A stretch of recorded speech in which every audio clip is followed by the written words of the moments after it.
திருப்பதி சாரம் திருவாழ்மார்வன் திருக்கோயில்.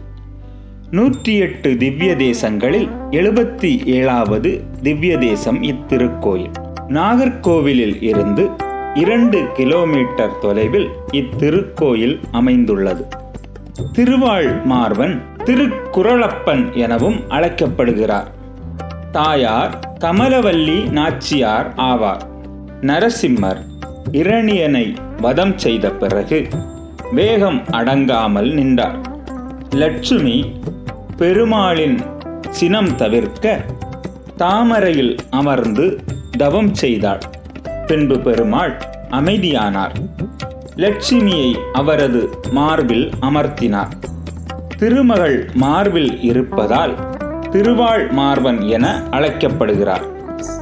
திருவாகிய லட்சுமி தன் பதியாகிய விஷ்ணுவை சார்ந்து இவ்வூரில் தங்கியதால் திருப்பதி சாரம் என இவ்வூர் அழைக்கப்படுகிறது.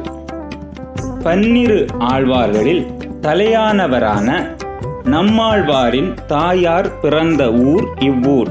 நம்மாழ்வாரால் மங்களாசாசனம் செய்யப்பட்ட திருக்கோயில் இது.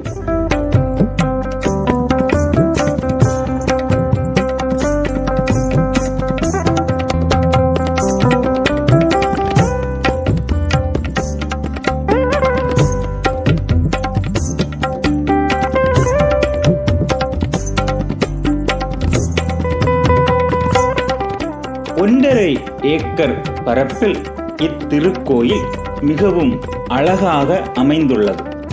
கருவறை விமானம் இந்திர விமானம் என அழைக்கப்படுகிறது.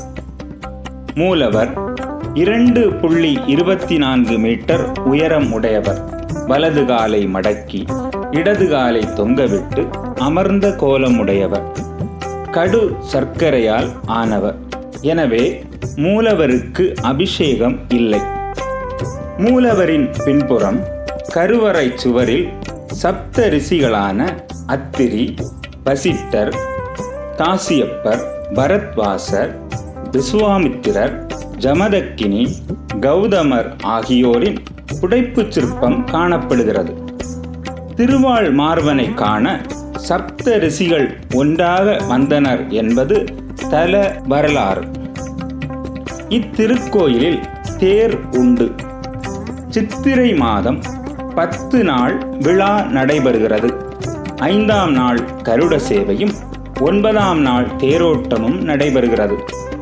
இத்திருக்கோவிலில் உள்ள நமஸ்கார மண்டபத்தின் மேல் விதானம் ஒரே கல்லால் ஆனது. 16 அடி நீளமும் 16 அடி அகலமும் கொண்ட மேல் விதானத்தில் 81 சிறு தாமரை மலர்கள் புடைப்பு சிற்பங்களாக உள்ளன.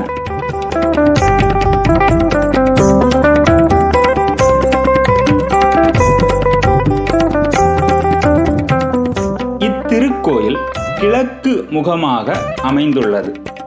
திருக்கோயிலின் முன்பாக தெப்பக்குளம் காணப்படுகிறது. தெப்பக்குளத்தை சுற்றி ஓடுகள் வேய்ந்த மண்டபங்கள் காணப்படுகின்றன.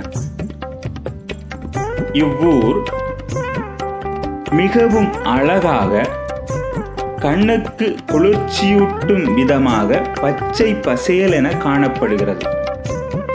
எங்கும் விவசாய நிலங்களும் நீர்நிலைகளும் நிரம்பி காணப்படுகின்றன.